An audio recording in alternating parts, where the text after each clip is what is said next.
Hello, we're Natalie and Abby, and you are listening to The Sensational Life with Bibic. Join us to explore the many layers of life through unique and inspiring topics each week. Whether you're looking to better support yourself or others, we're here to provide insights, practical tips, and meaningful conversations. Bibic is a national charity dedicated to empowering children and young adults with brain injuries, disabilities, and neurological or developmental challenges. We're both part of a fantastic team of developmental therapists. While our title might sound a bit fancy, it really just means that we're here to support children, young adults, and families with helpful strategies for any challenges that they encounter. There may be times we cover some difficult topics during this podcast, but we will always give you prior warning of this. We'll have some wonderful guest speakers joining us, and we can't wait to hear from you with all your questions and your own stories. Together, we can create a more inclusive and understanding world, one episode at a time.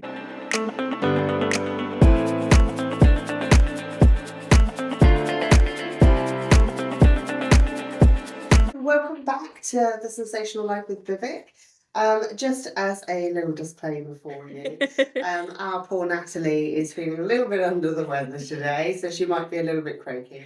I was going to say I described myself as a bit froggy earlier. Yeah. I have ensured that I will not blow my nose. We will cut out any coughing or sneezing, but yeah, it's just as a bit of a disclaimer to say a little bit croaky.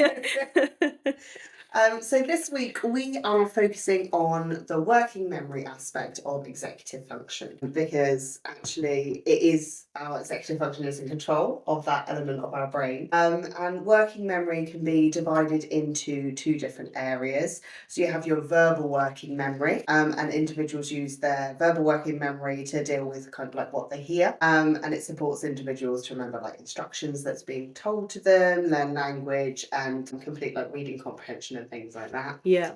And then you've also got your visual spatial working memory. They use visual spatial working memory is to identify objects, kind of perceive where they are within their environment. So it's kind of heavily linked to how we use our bodies and like that muscle memory almost sort of thing.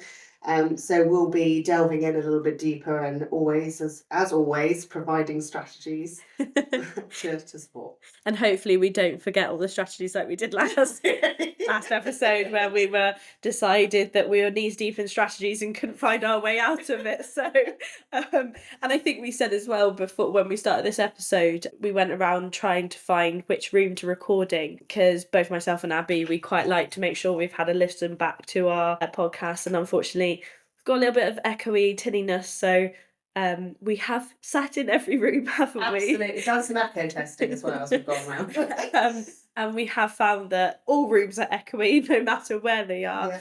Yeah. So we apologise for that, but it is something that we are sort of aware of and trying to sort of sort out as we go through. I think we're going to try and get some more mics, aren't we? And try and do so it. thank you for bearing with us with our technical difficulties. Do you know, I just think it's starting a season of a podcast. We're fresh, we're new, we're learning as we go, I think.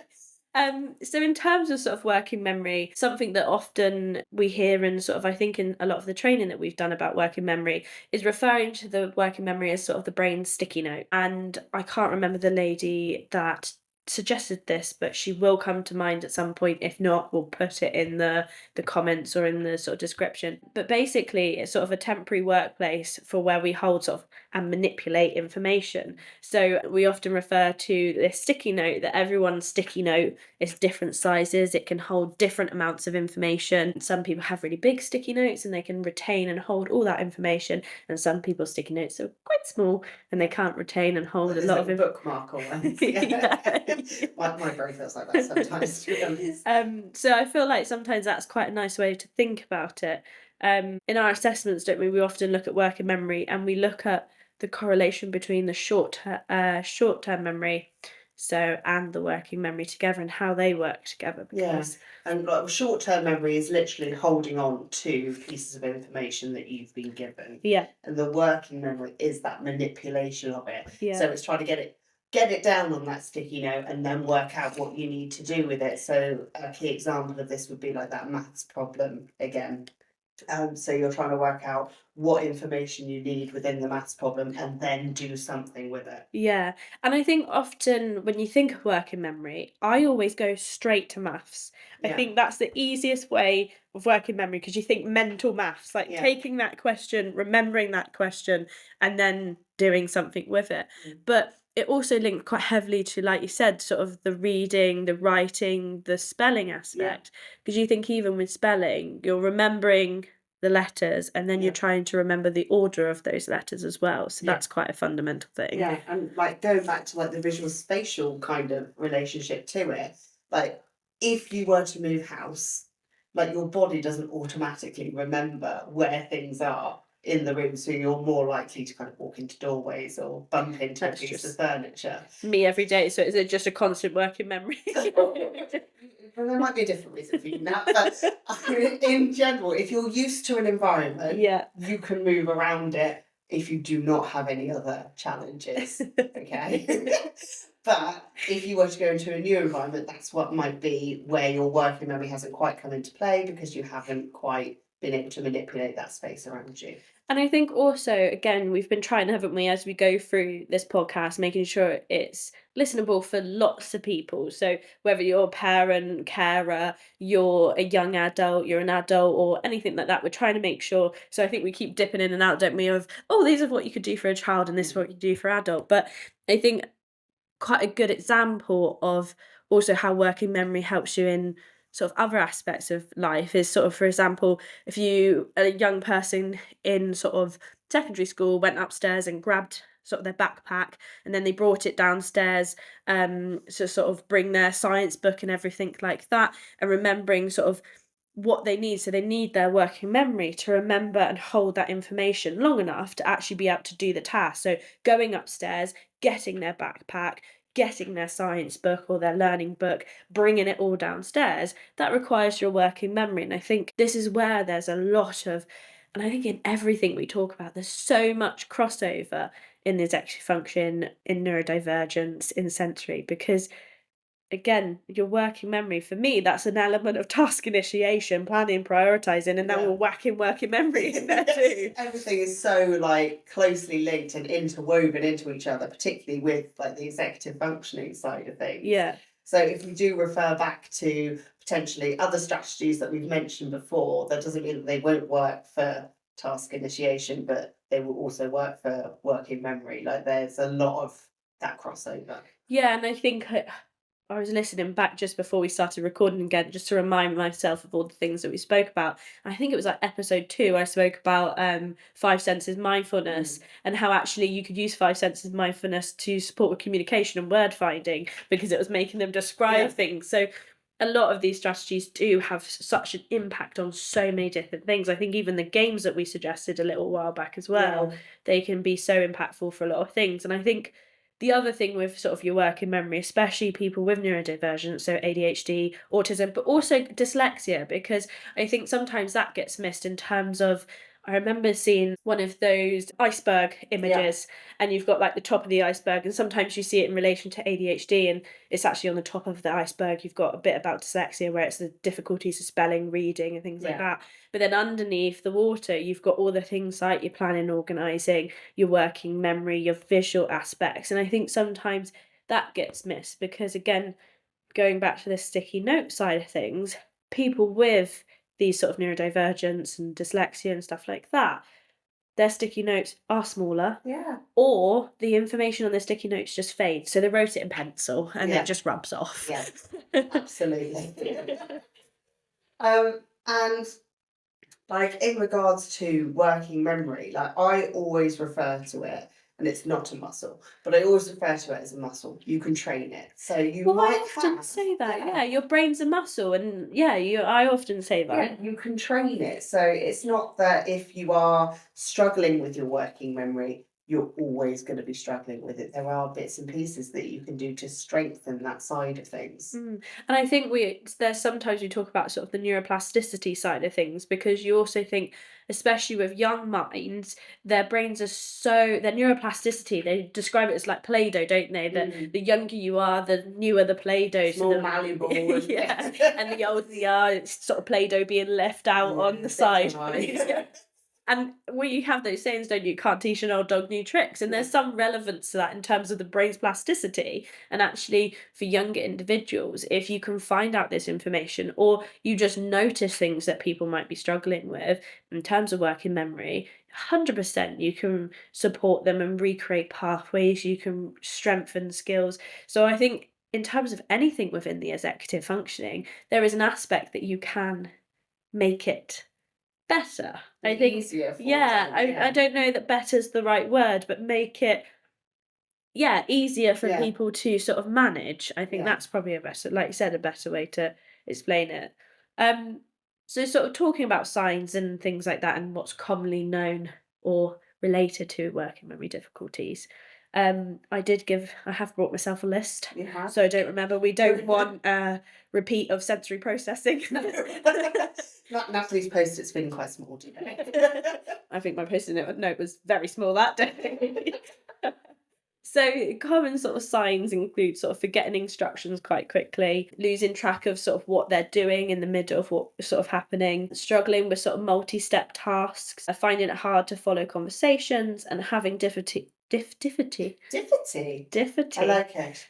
having difficulty copying notes or sort of remembering what they've just read. So that's kind of sort of commonly what you would see with working memory problems. I'm gonna blame the cold, okay? Do you know what? I think that's absolutely fair this week. We'll give you a little bit of a break. I mean, Nat has perfectly demonstrated something that is very good for supporting working memory, and that is those memory aids. So making lists of things, Yeah. using posters or written instructions, so that you are supporting that individual or you're supporting yourself know what you need to do. And you don't have to retain all of that on your poor little post-it note in your brain, because it's there in front of you. That's not information you've got to retain. All you've got to do is work on that manipulation side of things. Yeah, and I think that's really important, to be fair, because it is. And I also think your post-it note changes day to day. I think, like I said, yes, I'm a bit froggy today. A bit froggy today. I left my post-it note at home, but I think also, would you say sort of task to task potentially? I would say it is, and particularly if you've got an individual that's particularly good at something, that it might be easier for them to use their working memory. So, like with reading, say, if you've got someone who particularly has a passion for reading, really likes reading, they can get that comprehension side of things quite easily because it's a passion for them. Whereas if you've got an individual that does not like reading and struggles with it, they're going to find that manipulation of the information much more difficult. And I think as well, like many of sort of the challenges that come with executive functioning, there's a lot of sort of misunderstanding around sort of the potential behaviours that are shown when someone's struggling with sort of working memory. So they often may not be paying attention or be perceived as lazy, or because they've come downstairs and they've not brought their science book with their bag, well, they're just being lazy because they can't be bothered to go get it, sort of thing. Or sort of they're just not listening to what's being said They've because got half of what I've asked them to, yeah. yeah, because they've not taken it all in. And I think sometimes again, it's just the brain is dropping that information. They might have, to be honest, they might have a really good short-term memory, and actually what's happening, and I think we talk about it a lot in assessments, don't we? What happened is that information is just going round and round and round, so they're just repeating the same thing over and over again, but they don't actually do anything with that piece of information. Well, no, because all of their energy is going on to holding that information, and when it comes to manipulating it, they go, "Oh no, what was that again?" I think I remember in sort of math, going back to maths again, going 2 + 2 is 2 + 2 is 2 + 2 is. Desperately trying to manipulate it without forgetting. Yeah. And I think sometimes that's really difficult, but also from the other scale of it, someone having a really sort of a lot of difficulties with their short-term memory, but their working memory is amazing. I know I've worked with individuals where it's sort of digits forwards, because then we start again adding in the other difficulties, like you said at the beginning, of do they have ADHD? Do they have autism? Do they have dyslexia? Do they have auditory processing, visual processing? So if there's potentially a lot of the times I think that happens in terms of when we do working memory. So how we do it in assessments, just so everyone knows, if you haven't had an assessment with us, we very simply do digits forwards, digits backwards, and then add our observations into that as well. So a lot of the times the digits forwards is looking at the short term, and then digits backwards is looking at the working. And we can find with the digits forwards, because it's boring, it means nothing, attention's lost, Yeah. they want to do something else, or again, it just has no value to them. The short term memory sometimes shows challenges, whereas the working memory ends up coming out in that high average to superior range because it has more value. It's captured that interest, hasn't Yeah. it?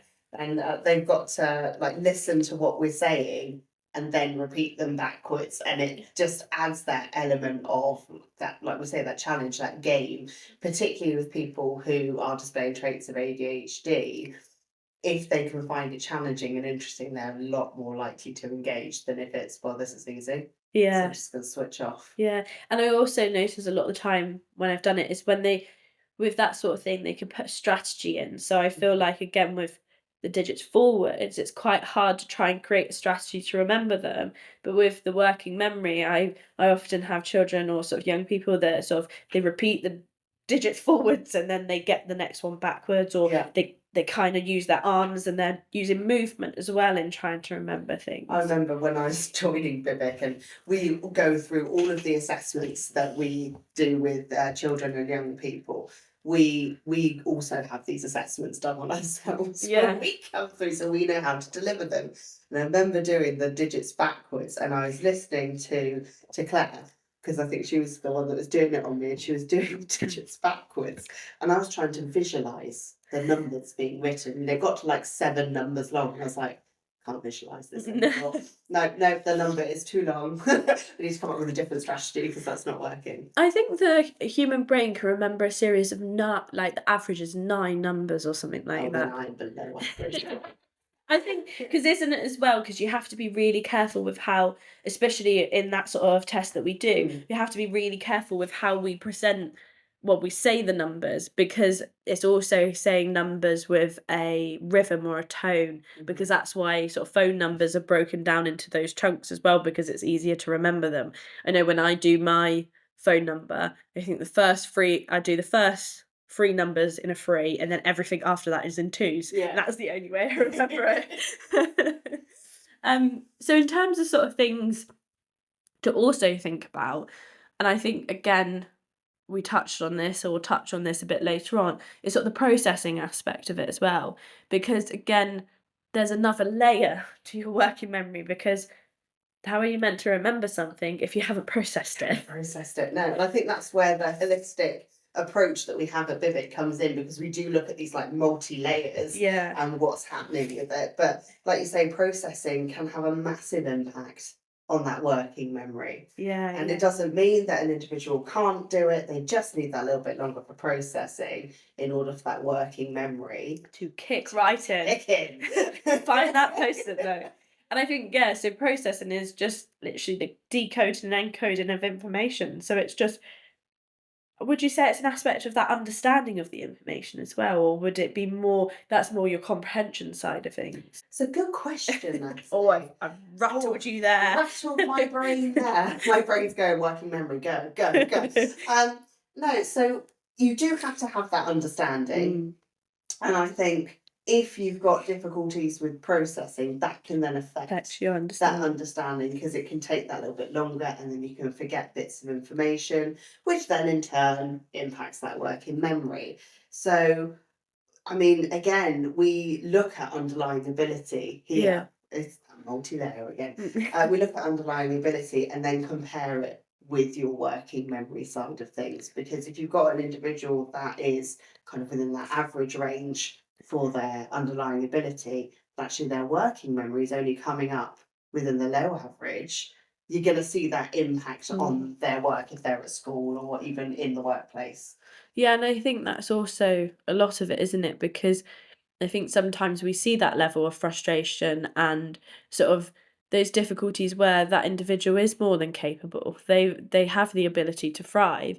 And I think this is sort of quite commonly what we see is that actually there is those disparities between it in their profiles. So again, like you said, if they're in that low average range for the processing, their short term or even their working memory, that has such a fundamental aspect on their ability just to sort of be able to thrive in their educational setting or even thrive in their sort of home setting and taking in what mum dad is saying in terms of going to their bedroom or those instructions they've been provided or even in I feel like in the social aspect as well because I think again when we look at things like neurodivergence or neurodiversity for anyone, whether they have those difficulties or they don't, it's sort of, and that's why we often talk about neurodivergence. I always get the neurodiversities because, again, everyone has aspects where they think differently. Yeah. So you think even in a social setting, that can make it really challenging, and we often lose the other aspects of sort of things like that. So we lose the process and we lose working memory, we lose executive functioning because we go straight to, oh, well, they're impulsive, or well, they struggle with this, or they struggle with that. So I think that's probably why it's quite nice we've done this season because I think it touches on so much that comes under Yeah, those umbrellas. absolutely. I mean, in terms of supporting working memory, we've obviously mentioned like the memory aids and things like that. But it's really important to take care of yourself and make sure that you're getting enough sleep. So I know that if my son is up multiple times a night, the next day at work, it's going to take me that little bit longer to do anything. And Natalie has probably witnessed this, where I am trying to work out what I need to do, and my brain is just not. I'm holding on to the information, and Nat's talking to me, and I'm going, nope. The brain is not kicking in today. I don't know if I turned up with a Freddo, maybe it changes the situation. Made me much happier. And sorry, if no one understands the reference, please go back and listen to previous episodes where Abby talks about the frog theory. I think it was. Eating the frog. Yeah. Eating the frog, that's it. I still have not yet eaten my chocolate frog. Yeah, please do go back and listen to that. But yeah, sleep is really important. It's where our brain will repair and it works through things. So if you've learned something that day, sleeping will help embed that within your memory to make it then easier the next time to be able to manipulate it. Whereas if you're having that disturbed sleep, and we see a lot of individuals that do struggle with going to sleep, and I think that will be a completely different topic that we will go on to at another point.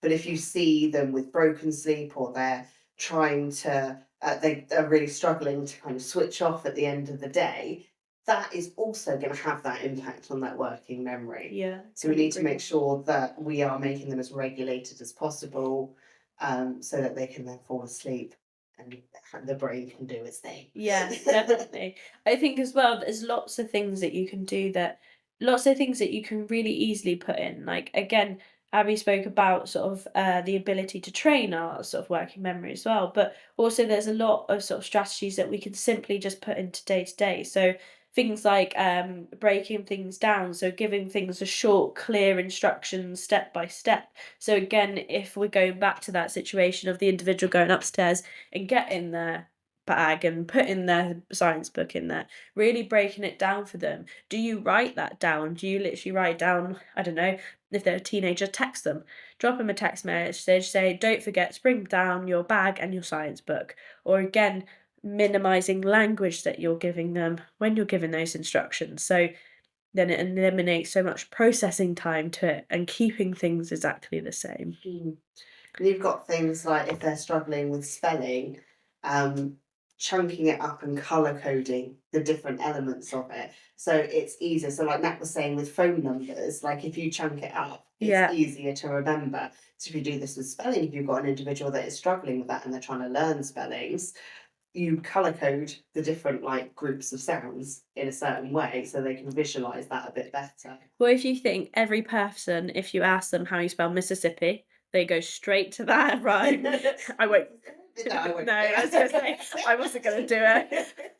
Mine's slightly different to yours as well, yeah. And the same with because big elephants can always understand small elephants. I go there, but a lot of people do different ones. Yeah. Same with planets. There's so many different rhymes that even sort of as adults, we probably still remember those from when we learn them at school. Yeah. So again, our brains are magnificent things Yeah. for sort of rhymes and phrases. And again, if you've got something might just prompt you. I think even sort of theme tunes and stuff like that and things in movies, like people could just pull things from their memory so easily that again, if you can somehow utilize that, creating rhymes, creating the sort of, I don't know, different ways of remembering stuff just to make it, and that makes it fun. It encourages learning through sort of a fun way as well. Yeah, yeah. I think that's really important because if you are struggling with something, doing the same thing over and over again, that's actually not going to change it. No. So, I mean, again, a lot of individuals that we see, we recommend doing like kinesthetic sort of things, Yes, we so that do. you're doing that movement whilst you're trying to do something else, and that can just aid in supporting that. And I think we've touched on it lots and lots before as well, but that visual support side of things. So even talking about post-it notes and our memory being post-it notes, use post-it notes. Yeah. Get a post-it note, write a list down. We often use it in our assessments where we put a post-it notes of the structure of the day because then they don't have to remember what we're expecting them to do. So again, checklists and sort of written reminders and using alternative forms of communication, text them, drop them a voice note. So again, it gives them that opportunity to re-refer back to what they've sort of heard and sort of check it. So they're not having to hold it in their short-term memory. All they've got to do is do something with it. Yeah. Yeah. And outside of of the moment as well, there's so much you can do. There's so many games that you can play that help to strengthen this working memory side of things. So showing my age here, but I don't know if you remember Kim's game. No. No, not Nat's face is just blank at me now, so I am showing my age. So Kim's game is where, and it's really sad. We used to play this at parties, like. But anyway, so someone would come out with a load of objects on a tray. And you'd Okay. have to look at it for like 2 minutes or whatever it was, and then the tray would be covered and something would be removed. Oh, I know the game now. Yeah, you know the game. Yeah. And then the tea towel would come off, and you'd have to work out what was missing. Yeah. And that's all. It's in kind of like that fun way. It's a game. It's stress-free, pressure-free. You can just play those sorts of games, and that's all going to help. Yeah. Things like, you know, the pair games. Yes. Yeah. My son absolutely beats me every single time when we're playing these games. I don't know how he does it. Is that things like double and stuff like that, would you say? Double. I mean, double's got the potential for it because you're having to use that like word finding, see which one matches and things like that. Yeah. The one I was referring to is literally you could do it with a normal set of cards. We've got a Gruffalo game at home. It's got the different characters where you've put them all face down and you've got to remember yes, now I know where you're going. where they are with them. And he got one for his birthday, and it was sets of dinosaurs. But it wasn't just a dinosaur on one card. You had to match the skeleton, and they were up to like 4 different. Honestly, it was absolutely insane. It's the best game ever. But the first time we played it, he got 9 dinosaurs, and I got 2. Brain plasticity there, Abby. And I was actually trying as well. Love that. Well, I think we've sort of touched quite a bit there on I nearly said executive functioning then. It is part of executive functioning. I think we touched there quite a bit on sort of working memory and things like that. So we've got we've got a couple more episodes coming up, haven't we? So some more guest speakers and things like that. So I believe next week we're all on, well, we say next week, we're on a podcast rolling recording day. So I will be ill still next week. Don't worry. In real time, I'm not ill. I'm hoping you're better. I'm hoping. But in podcast reality time of when you listen to our impulsivity episode, I will still be ill. So I'm very, very sorry about that. And we've actually got a guest speaker in next week, which will be really lovely. She's coming with a lot of insight around things. Yeah, amazing. So as we always say, don't forget to subscribe, follow us, head over to social media. We're now recording visually a lot of our episodes as well, so you can get to see mine and Abby Lovesy face. So head over and sort of keep an eye out for our sort of snippets and things like that. Please do send us any emails that you want to, any questions or like little stories that you might have. We'd love to share them, or not. If you don't want them to be shared, it's always nice to hear from people anyway. And you can email us at thesensationallife@bibic.org.uk. And I think also, if you want to be a guest, come sort of let us know. We're always open for guests. We've got some lovely people sort of coming up in sort of episodes and series to come. So yeah, even if you want to be a guest, do pop in. And don't forget to leave us a 5-star review, because that always helps everything. But as we always say at the end of every episode, keep it sensational.